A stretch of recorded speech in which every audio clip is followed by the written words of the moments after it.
Hello everyone. Today we talk about how to fix the app of Waze. We will go to settings,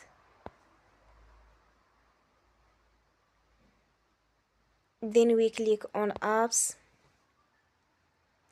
After that we will search the app Waze and we click.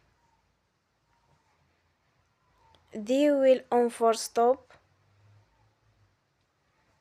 After that we will go to storage.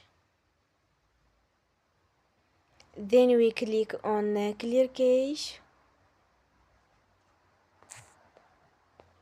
In the end, turn off your phone and you will restart your phone again. Don't forget to support us by like and subscribe. See you next time and thank you for watching.